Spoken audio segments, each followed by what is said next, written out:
Assalamualaikum warahmatullahi wabarakatuh. Perkenalkan, nama saya Dwi Wulan Rahmasari. Nah, biasanya dipanggil Bu Guru. Pada kesempatan kali ini, Bu Guru akan membahas tentang perkuliahan dengan isu sosial politik dan sosial budaya dalam pendidikan dasar. Biasanya kita akan bicara metode pembelajaran, model pembelajaran. Nah, kali ini dalam mata kuliah ini Ibu akan memberikan ringkasan materi serta menjawab pertanyaan pada diskusi 1. Gitu ya. Nah, yuk biar sama-sama kita belajar, simak video yang Bu Guru akan berikan. Selamat menonton. Teman-teman bisa saksikan bahwa dalam video ini kita akan menyampaikan ringkasan materi, analisis artikel, dan refleksi konteks sekolah.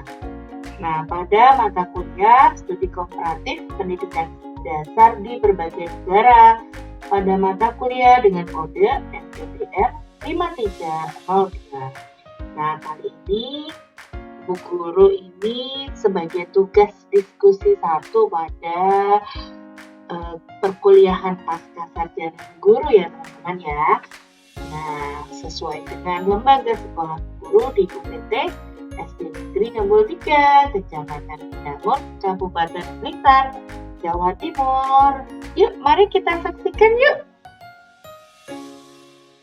Ringkasan materi kali ini pada sesi 1 berfokus pada analisis isu sosial politik dan sosial budaya dalam pendidikan dasar di Indonesia.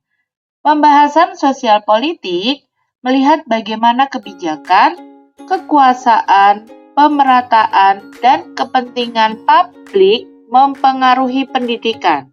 Pembahasan sosial budaya melihat hubungan pendidikan dengan nilai, norma, kebiasaan, identitas, dan kondisi masyarakat. Tujuan akhirnya adalah mampu menganalisis, mengevaluasi persoalan pendidikan secara kontekstual, termasuk ketika membandingkan sistem pendidikan antar negara. Nah, yuk kita simak ringkasan materi berikutnya. Artikel analisis dampak pembangunan infrastruktur pendidikan terhadap peningkatan akses dan kualitas pendidikan anak di wilayah pedesaan. Penelitian menggunakan studi literatur terhadap penelitian empiris, laporan kebijakan, dan literatur akademis. Fokus yaitu pembangunan sekolah, perbaikan sarana prasarana, serta pelatihan guru di wilayah pedesaan negara berkembang.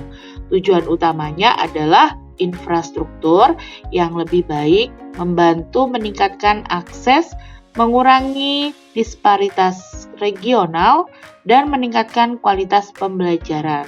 Artikel juga menekankan hak anak, kesetaraan gender, dan pemberdayaan masyarakat lokal. Setelah saya membaca artikel 1.2 dan 1.1 dan 1.2. Demikian. Dari ringkasan materi yang sudah kita bahas tadi, masalah pendidikan yang disoroti dalam artikel itu ada beberapa. Yang pertama adalah keterbatasan sarana dan prasarana pendidikan. Yang kedua, jarak dan hambatan geografis menuju sekolah. 3. Perbedaan kualitas pendidikan antara wilayah pedesaan dan perkotaan. Yang keempat, keterbatasan guru berkualitas dan kebutuhan pelatihan berkelanjutan. Kesenjangan akses teknologi dan sumber belajar. Kemudian, masalah pendidikan tidak hanya bersifat fisik, kebijakan publik, kemampuan ekonomi keluarga, dan dukungan sosial juga berpengaruh. Setelah kita membaca ringkasan, Pada kegiatan diskusi satu ini, kita akan membahas 3 pertanyaan. Yang pertama, 1. Menurut Anda, apakah masalah pendidikan dan hasil penelitian dalam artikel tersebut juga terjadi di daerah atau lingkungan sekolah Anda? Jika iya, adakah persamaan dan perbedaannya? Jika tidak, Anda rasakan, jelaskan alasannya. Saat menjawab dan berdiskusi, sebutkan nama sekolah dan daerah tempat Anda bekerja. Dari soal atau pertanyaan nomor 1, bisa mencoba saya jawab. Menurut saya, isu yang dibahas artikel cukup relevan dengan kondisi sekolah saya di UPT SD Negeri Ngembul 3, Kecamatan Binangun, Kabupaten Blitar. Karena menurut saya sekolah saya ini berada dalam lingkungan masyarakat pedesaan. Persamaannya, akses dan kualitas pendidikan tetap dipengaruhi oleh kondisi sarana dan prasarana, akses teknologi, kemampuan ekonomi keluarga, serta dukungan lingkungan sekitar. Cuma ada perbedaannya, yaitu kondisi sekolah saat ini tidak sepenuhnya sama dengan gambaran ekstrim dalam artikel. Anak-anak sudah memiliki akses sekolah yang relatif dekat dengan kegiatan pembelajaran terus berkembang.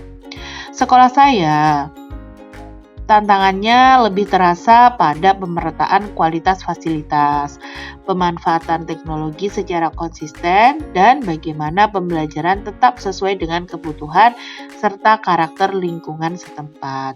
Bagi saya, artikel ini mengingatkan bahwa fasilitas yang baik penting, tetapi kualitas hubungan guru, siswa, keluarga, dan masyarakat juga sangat menentukan. Itu jawaban nomor 1. Kemudian kita akan membahas soal nomor 2. Bagaimana saran Anda untuk mengatasi isu sosial politik dan sosial budaya pendidikan tersebut? Yang bisa dilakukan pertama adalah kebijakan pendidikan perlu berpihak pada pemerataan. Contohnya, bantuan dan pembangunan harus mempertimbangkan kebutuhan nyata sekolah, bukan hanya ukuran administratif. Yang kedua, sarana prasarana perlu dipelihara dan disesuaikan dengan kebutuhan pembelajaran, termasuk akses internet dan perangkat digital. Ketiga, pengembangan profesional guru harus berkelanjutan dan kontekstual, sehingga guru dapat mengaitkan pembelajaran dengan kehidupan masyarakat di sekitar. Keempat, sekolah perlu melibatkan orang tua, komite, pemerintah desa, dan masyarakat dalam perencanaan serta pemeliharaan program pendidikan. Kelima, aspek sosial budaya harus dihargai. Pembelajaran sebaiknya tidak memutus anak dari budaya lokal, tetapi menjadikannya sumber belajar. Intinya, pembangunan pendidikan harus memandang anak sebagai manusia yang memiliki hak, kebutuhan, potensi, dan latar belakang yang beragam. Pada sosial politik dan sosial budaya, kita akan bahas sosial politik dulu, yaitu pemerataan pendidikan membutuhkan kebijakan publik, anggaran, prioritas pembangunan, dan pengawasan agar hak memperoleh pendidikan tidak bergantung pada lokasi tempat tinggal. Untuk sosial budaya, sekolah berada di tengah masyarakat. Nilai kebiasaan, bahasa, kondisi ekonomi dan budaya lokal mempengaruhi pengalaman belajar siswa. Karena itu, solusi tidak cukup hanya membangun gedung, perlu ekosistem pendidikan yang adil, inklusif, partisipatif, dan sesuai konteks lokal. Untuk pertanyaan yang ketiga, menurut pendapat Anda, bagaimana kaitan isi artikel dengan materi Modul 1 BMP Studi Komparatif Pendidikan Dasar di berbagai negara? Isi artikel sangat berkaitan dengan Modul 1 karena sama-sama menempatkan pendidikan dasar sebagai bagian dari persoalan sosial politik dan sosial budaya. Modul 1 menargetkan kemampuan menganalisis dan mengevaluasi berbagai isu sosial politik serta sosial budaya dalam pendidikan dasar. Artikel tersebut memberikan contoh konkret ketimpangan akses, disparitas wilayah, kebijakan publik, dukungan keuangan, hak anak, kesetaraan gender, pemberdayaan masyarakat, dan kualitas guru. Keduanya menunjukkan bahwa pendidikan tidak berdiri sendiri. Kondisi sosial masyarakat dan kebijakan publik dapat memperkuat atau justru menghambat pemerataan pendidikan.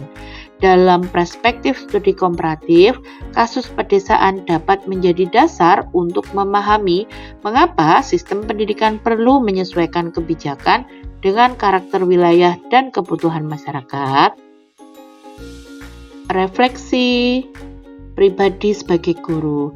Sebagai guru di UPT SD Negeri Ngembul 3, saya melihat bahwa setiap anak datang ke sekolah dengan kondisi keluarga dan pengalaman yang berbeda. Karena itu, guru tidak cukup hanya menyampaikan materi. Guru juga perlu memahami lingkungan sosial anak dan mencari cara agar keterbatasan tidak menjadi alasan anak kehilangan kesempatan belajar.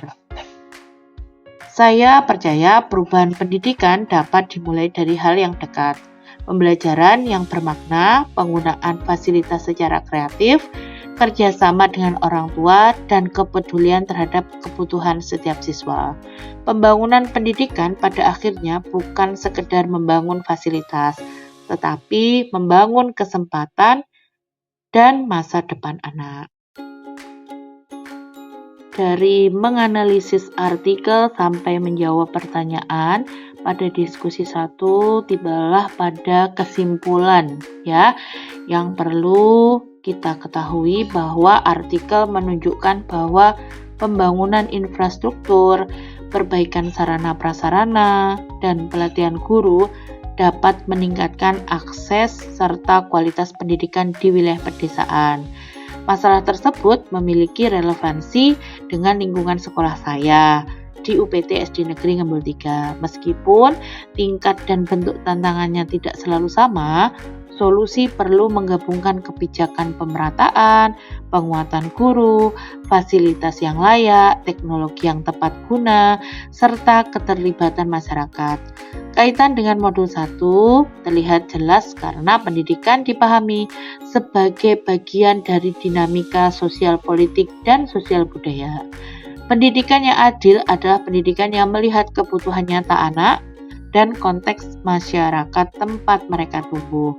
Artikel tersebut menunjukkan bahwa pembangunan infrastruktur, perbaikan sarana prasarana, dan pelatihan guru dapat meningkatkan akses serta kualitas pendidikan di wilayah pedesaan.